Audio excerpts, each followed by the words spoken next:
everybody. Welcome to my new show, Hockey in the Park. I'm your host, Stephen Hahn. In case you haven't heard, the St. Louis Park boys hockey team is off to one of its best starts ever under former NHL player, now head hockey coach, Sean Podine. Call a friend, grab a refreshment, sit back and relax, and enjoy my new show, Hockey in the Park.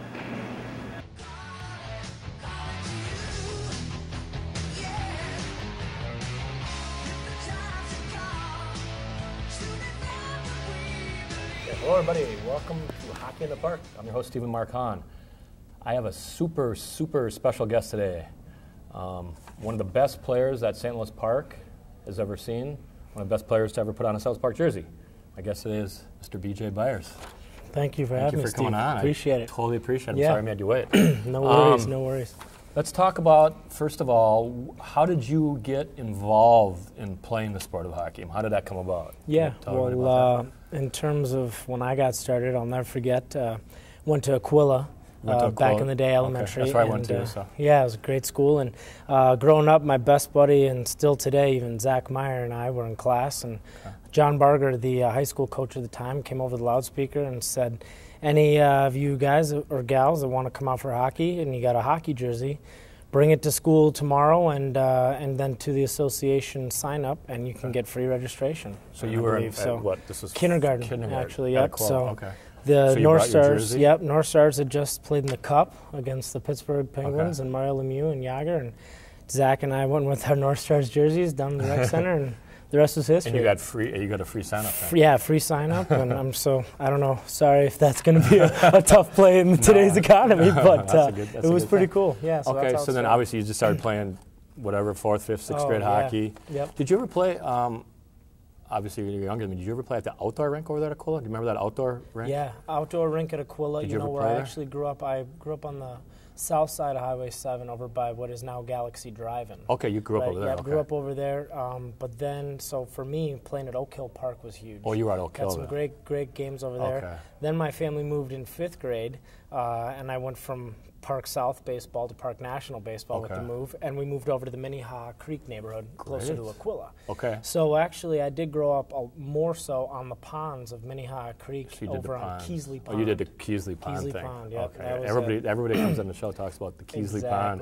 I gotta get out there sometime and check it out. You do. Okay, so let's talk about your high school days a little bit. Obviously, you graduated. What year was it? 2004. 2004. And obviously Tim Donahue was your coach. Yeah. What and you played in the high school term. What was that? 2002. Yep. 0203. So you were a sophomore then. Actually, was a junior. You were junior. Okay. Talk about that a little bit. I mean, how was that? Was it just crazy fun? Yeah. Or? You know, I mean, anytime I've talked about in the past, it kind of goes back to when we were kids. They went in '98, and we were squirts at that time. Okay. And I'll never forget the feeling at the Civic Center, and seeing your entire community supporting your team like that. So you actually went to the game? Yeah, I watched the boys play in '98 and looked up to, at that time, Jay Sanders and Brad Thompson were just two of the studs back then. And, I remember a few years later, we were at the X watching the state tournament, and I looked at my buddies and I said, we're going to be down here someday. This is our goal. This is what we got to do. So you saw these guys and you're like, we want to be here. Yeah. And so ever since then, it was kind of a gradual climb. We worked harder and harder every day. Right. We had a great group of guys that were, all, committed to that one purpose of getting to the tourney. Speaking of great group of guys, name a couple of big players on that Well, team. yeah, I mean, so my graduating class, obviously, Dave Martinson, Okay. NCAA D3 All-American. He's He's Player of the Year. Where at? Right now, he's an assistant coach at Bowling Green. Okay. Actually, going to be the best man at my wedding this summer. Oh, good for him. Where did he play at? What college? Gustavus Adolphus He was at College. Gustavus, okay. Other than that, in terms from our graduating class, Matt Nurnberg, goalie, ended up playing club hockey at Oregon. Great kid, great player. Okay. From a grade up, we'll move up. We had John Keasley, who ended up being an All-American at Gustavus Adolphus College. Yep. Matt Woodard was not on that state championship or state tournament, team, but he did actually play Division I hockey out east with me. But he was on American International College. Okay. So I went to the University of Connecticut, and he went into Massachusetts. But no, other than that, a bunch of great guys from from the club. Alec Rabine, ended up playing D3 soccer. Right. But yeah, I mean, we had a great group of kids, and really miss it. Let's talk about real quick. So you went to UConn then for 4 years. Yep. Did you play all 4 years there? Yes, sir. Wow. Yeah. So. Really Is that's considered D1, right? Yeah, it's Division I. We played in the Atlantic Hockey Association. So some of the more notable AHA teams that you guys hear about, Sure. Air Force, they've been to the NCAA tournament the last probably 4 or Wow. 5 years. Holy Cross, Okay. knocked off the Gophers with that kind Sure. of Cinderella story That's game. They're from a conference. and for anybody out there that is just starting to follow hockey and get interested in hockey, anybody that plays D1 hockey is absolutely incredible. I mean, I don't care what anybody says. You play D1 hockey, you're it's awesome. Yeah, so I was very congratulations on lucky. that. Thank you. And then 4 years on top of it. Yeah. It was So, did you ever get any offers for NHL, or is that?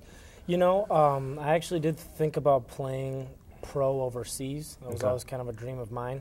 I realized that, I wasn't going to be looked at as much of a scorer because I didn't put up a lot of great numbers in college. Okay. And, it was one of those things where I did have an opportunity to possibly play over in Ireland, but, Okay. a lot of things kind of happened at home when I graduated and Okay. just didn't really work out. So. Let me ask you this, because you got the experience and you played 4 years at D1. Hopefully I have some younger kids out there watching the show, Yeah. and even older guys like me. Yeah. What advice would you give them about the game of hockey? I mean, anything you can give me or other players out there? Yeah, well, I think with the game of hockey, the skill set that is required to play at that level, it's tremendous. Well, I mean, you literally need to be a student of the game, Right. for one. You can't just When you say decide student of the to- game, do you mean like just studying film? What do you mean? I mean, watching hockey and loving hockey, being Okay. a student, being almost married to the sport, so to speak. Okay. I definitely am a huge supporter of kids playing all types of sports, so they're Right. good athletes.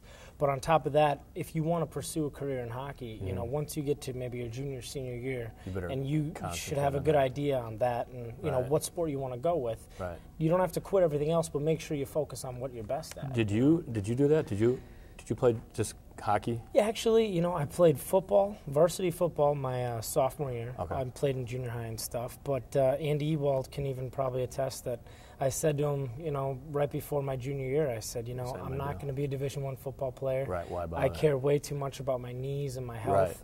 And concussions were a concern with my family Sure. as well. I had quite a few of those. Oh, you growing up. did? Yeah, so I also played varsity baseball from my Okay. sophomore to senior year, and that was So- fun. But it was even one of those things where I told Right. Coach McEachern, I don't really want to be a catcher. I want to take care of my knees, and Right. because Good choice. catcher was Good as, choice, as you 'cause know I've with been a Joe cat- Mauer right now. Good choice. I've cut all my ears and my knees are shot now. Yep, so yep. So you it's made, one you of made those- the you made the best choice possible. Yeah. So no, it was one of those things where kids need to be involved in all sorts Right. of sports. I But agree. if it comes back to your question of what can someone do to get to the next level, Right. focusing on the finer points of the game, Okay. being a student of the game, and thinking the game rather than just Thinking worrying it. about There you having go. worrying about having the coolest moves and stuff.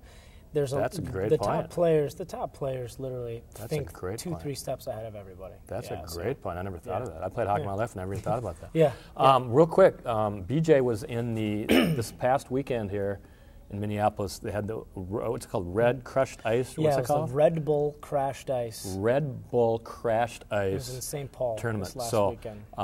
for the viewers out there that don't know about that, what happened? How were you involved? Well, it all started, they had qualifiers all over the country for the U.S. Okay, and you obviously qualified. Yeah, my good buddy John Keesley and I went on a whim to the XL Energy How did you Center. have to qualify? What did you have to So do? we were at the XL Energy Center, just a flat rink, the regular hockey rink with a wild play. Okay. And we just skated a course that they had set up. Oh, they had a little There mini, was no ramps or anything. just like a figure eight deal. Yep, some figure eights, and there's some jumps and stuff. Okay. And they gave us a time, and we got 2 tries. John and I both went. John actually finished second overall out of about 120 guys. Really? He finished second. Yeah, he's pretty Yeah, he can fast. fly. Then from there, I finished 19th. 19th, My okay. second So would run they was take the top disqualified. 30 people? Top 30, yep. They Okay. they had different qualifiers all over the country. So with that being said, Thursday there was over 100 U.S. guys Okay. that showed up in downtown St. Paul. And you were one of them to the then? track. Yep, myself and John Keesley. So what happened? It was pretty crazy. We went. We had a bunch of practice runs on Thursday. Then we had individual time trials, and we got 2 shots at it. Okay. And I did very well. I ended up finishing 37th out of the 100 and some people Wow. of Americans, and qualified. They took the top 64 to go to Friday. And you were And I 34th. was 37th. So yeah. you actually Yep. went on to Friday. Exactly, and so did John. Okay. And so we show up Friday, and there were so many injuries from both the Americans and the Europeans that showed up that the majority of Friday night's races, there were supposed to be 4 guys in a time, 4 Yeah. guys in each heat. Right. Most of the races had 3 or even John Keesley's heat only had 2. So it was him and another guy. Yeah, so Friday night, they only took the top 2 guys from each heat.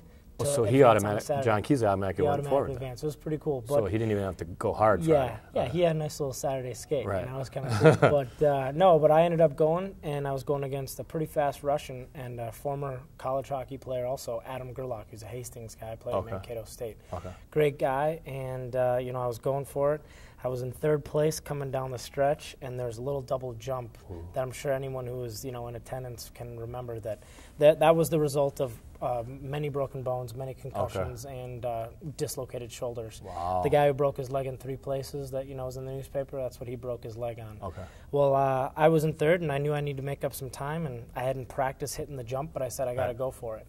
And I went for it, and next thing I know, I'm 25 feet in the air looking down at thousands of people, for real? Saying to myself, I'm about to land on my head. You actually went off the course? I went off. Yeah, I almost went out of the course, kind of. Oh my God. I actually kind of tucked my shoulder and tried to roll, so I didn't land on my head. Wow. Landed on my side, got up as quick as I could, and finished 3rd. But nonetheless, I was happy to finish. Wow. And happy to walk away on my own 2 feet. Just to walk out there in one piece. Yeah, so it was pretty cool. So was it? I mean, obviously, it was pretty fun to do. It was unbelievable. I mean, there's nothing that could prepare you for nothing an event like that. Well, I heard about this, and I started talking to all my hockey buddies, and with the the Jack Jablonski thing, I started thinking, really, are they really going to have something like this? Yeah. After all these recent concussions? Yeah, and injuries.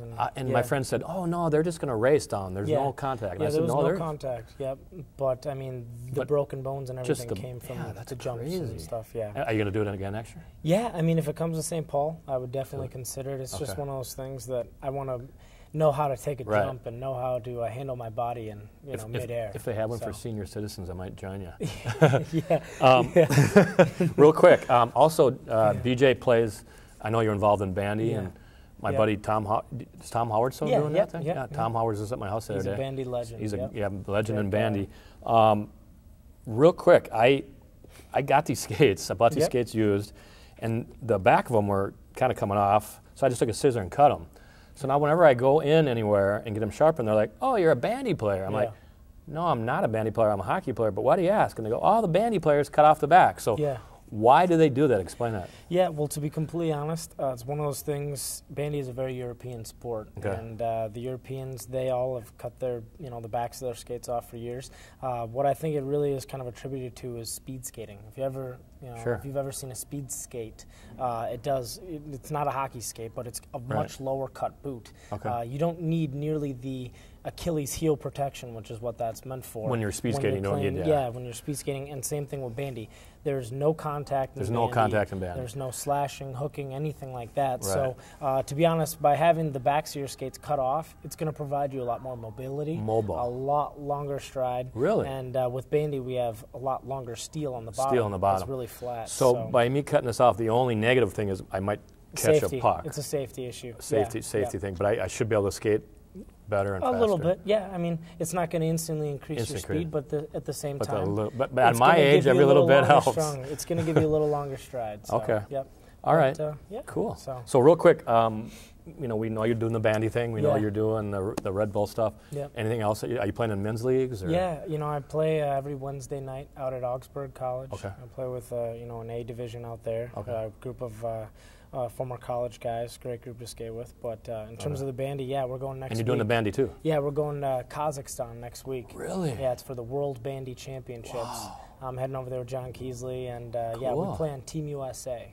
Is there a website that maybe somebody can punch up? Yeah, if you even just Google bandy, USA Bandy. USA if you Bandy. Google it, there's a USA Bandy website. Is Tom Howard going to be involved in that? Tom Howard, he is not involved in this, but he does a lot in the summer with summer bandy. Okay. But if you just go to the USA Bandy website, you'll be able to follow along. They're always going to have articles and stuff. But that's awesome. It's going to be pretty crazy. I've never been to Kazakhstan before. But I hope you make it back alive. Yeah, me too. We'll see. But all right, definitely. So. Well, hey, thank you for being my guest. I totally appreciate this. Yeah, man. Definitely. This is one of the best players that St. Louis Park's ever seen, one of the best players ever put on a jersey at St. Louis Park. So thank you for coming on. And I'm Stephen Marcon. Until next time, keep your stick on the ice or head up. Don't check anybody from behind, and please enjoy the game of hockey. We'll see you soon. Awesome. Thank you. Good dude. That was awesome. Thank you very much. Awesome. Got everybody interested in bandy now. Yeah. I mean, it's After we signed off here with BJ Byers, I forgot, my fault, my mistake, I forgot to ask about the alumni game this year. BJ was involved in, you and John Passel, right? Yeah. Were involved in the alumni game this year, and I come back and play every year, but I was so happy this year that there were some older guys there besides me, because every year I come back, I'm like, and usually me and Steve Rosina and all those ones, I'm like, this year there was guys that graduated in 63 and 65 and 68. I'm like, wow, I won't be the oldest, slowest one out there anymore. So good job on that. Talk about it a little bit. What what were your thoughts? Well, this year's event was really turned out fantastic. We got a great outpouring of support, and a lot of guys came out that normally didn't. Right. And I think that it's just showing kind of what social media can do Oh for yeah, us. because you guys did the Facebook group, thing, right? Yeah. John Fromm does an excellent job, promoting St. Louis Park hockey and making sure he gets all the alumni involved.